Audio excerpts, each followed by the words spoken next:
Привет, друзья! Сейчас обеденный обзор новостей Европы. В Германии снова обсуждают новогодние ограничения. Министры внутренних дел земель так и не смогли договориться, а полиция передала политикам петицию с рекордным количеством подписей. Но часть земель категорически против запрета, и вопрос остается открытым. Одновременно в немецкой промышленности зафиксировано серьезное ухудшение показателей. Глава крупнейшей отраслевой федерации говорит о падении, которое уже нельзя назвать временным. Химические заводы, металлургия и машиностроение все сообщают о спаде, и бизнес требует от правительства Фридриха Мерца быстрых решений. А еще ситуация с микрочипами неожиданно ухудшается, немецкие заводы сталкиваются с задержками, и автомобильные компании оказались среди самых пострадавших. Также в Германии Бундестаг продлил налоговые льготы для электромобилей, а министры энергетики требуют ускорить переход к водороду. И в конце, внутри черно-красной коалиции Фридриха Мерца все громче звучит критика после внутрипартийного голосования ХДС-ХСС и СДПГ нового пенсионного закона.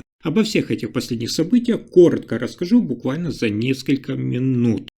Итак, в Германии министры внутренних дел так и не смогли договориться о введении общенационального запрета на новогодние петарды. На конференции министров внутренних дел обсуждалась инициатива запретить частные фейерверки в тех районах, где последние годы фиксировалось нападение на полицию и пожарных. Полиция поддержала идею ужесточения правил. Профсоюз полиции передал министрам петицию с 2,2 миллионами подписей, требуя ограничить использование пиротехники. Однако часть земель выступила против жесткого запрета, и, как итог, никакого единого решения не принято. Федеральный министр внутренних дел Александр Домбрин заявил, что существующий закон о пиротехнике менять он не будет, но отдельные города могут вводить запретные зоны самостоятельно. На фоне дискуссии канцлер Фридрих Мерц потребовал от министерств четкой и единой линии, подчеркнув, что безопасность в стране должна стоять выше традиций. В результате Германия снова входит в предновогодний период без общенациональных правил, и вопрос о запрете петард остается открытым. Следующая новость – одна из самых важных для Германии. В Германии разгорелась серьезная дискуссия после заявления главы Федерации немецкой промышленности Петера Лейбнингера. Он предупредил, что экономическая база Германии находится в состоянии заметного ухудшения. По его оценке, в 2025 году промышленное производство может сократиться еще на 2%. И это станет уже четвертым годом подряд, когда промышленность уходит в минус. Особенно тяжелое положение в химической отрасли. Загрузка завода упала примерно до 70%, что является, кстати, критическим уровнем. Машиностроение и металлургия также сообщают о спаде заказов. Есть отдельные отрасли, где динамика лучше. Например, автомобильные заводы увеличили выпуск, но без роста рабочих мест. И здесь предприятия производят больше, а людей нанимают меньше. Лейбнингер заявил, что это уже не временная какая-то слабость, а долгосрочные структурные проблемы в Германии, и указал на необходимость более быстрых действий со стороны правительства Мерца. Он потребовал от кабинета канцлера Фридриха Мерца решительных реформ, меньше бюрократии, больше инвестиций, стимулирование промышленности и налоговые послабления для производителей. По его словам, если Мерц не примет своевременные меры, Германия может столкнуться с сокращением рабочих мест и усилением конкуренции со стороны других стран.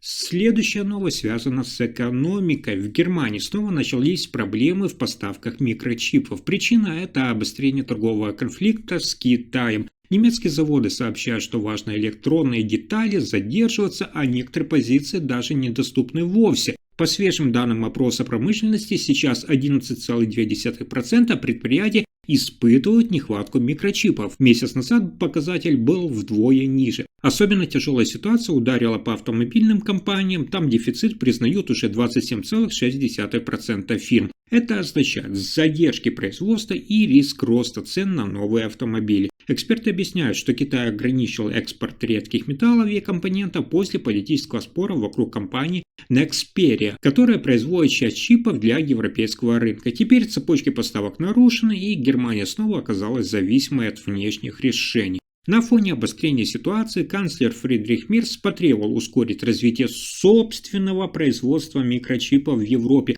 и сократить зависимость от китайского импорта. По его словам, этот вопрос экономической безопасности страны. Но на этом сюрпризы дня не заканчиваются. В Германии принято важное решение. Бундестаг продлил государственную поддержку для электромобилей. Теперь владельцы новых электрокаров могут не платить автомобильный сбор до 10 лет, если машина зарегистрирована до конца 2030 года. Максимальный срок льготы действует до 2035 года. По оценке правительства Мерса, такие налоговые послабления обойдутся бюджету примерно в 1 миллиард евро. Но власти считают это необходимым для ускорения перехода на современный транспорт и оживления автомобильной отрасли. Канцлер Фридрих Мерц приветствовал решение Бундестага и подчеркнул, что Германия должна оставаться одним из ключевых центров развития электромобилей в Европе. Он добавил, что налоговые льготы помогут покупателям, производителям и всей экономике страны. Председатель Еврокомиссии Урсула фон дер Ляйен также отметила инициативу Германии и заявила, что поддержка электромобилей соответствует целям Европейского Союза по сокращению выбросов углекислого газа и переходу к зеленой энергетике. По ее словам, совместные усилия стран ЕС помогут ускорить внедрение экологически чистого транспорта и создать новые рабочие места в отрасли. Продление программы делает электрокары в Германии снова привлекательными для покупателей, а государство делает ставку на долгосрочное обновление транспорта и укрепление позиций страны как лидера в области экологически чистых технологий.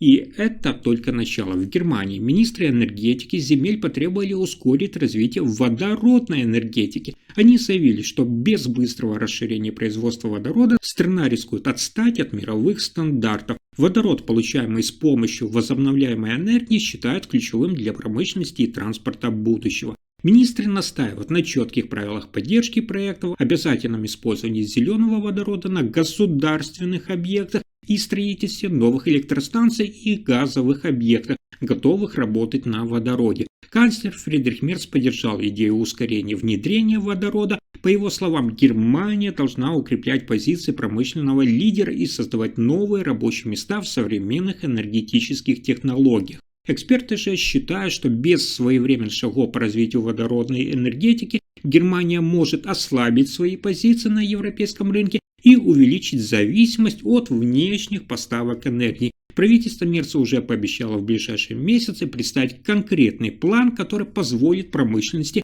быстро перейти на водород и снизить углеродные выбросы. А дальше есть еще важная новость. В Германии снова зазвучала критика работы правительства канцлера Фридриха Мерца. После принятия нового пенсионного закона в правящей коалиции возникли серьезные разногласия. Закон прошел с минимальным запасом голосов, что показало хрупкость власти и слабое единство внутри партии среди союзников. Аналитики отмечают, если Мерц не укрепит контроль и не выстроит четкую стратегию, это может замедлить реформы и ослабить стабильность правительства. Критики же считают, что сейчас для Германии особенно важен сильный последовательный лидер, способный проводить необходимые изменения без постоянных конфликтов внутри коалиции. Будет ли Мерц таким, покажет время. На этом пока все. Вы слушали последние новости Германии. Если информация оказалась полезной, ставьте лайк, подписывайтесь на канал и делитесь видео. Спасибо за просмотр.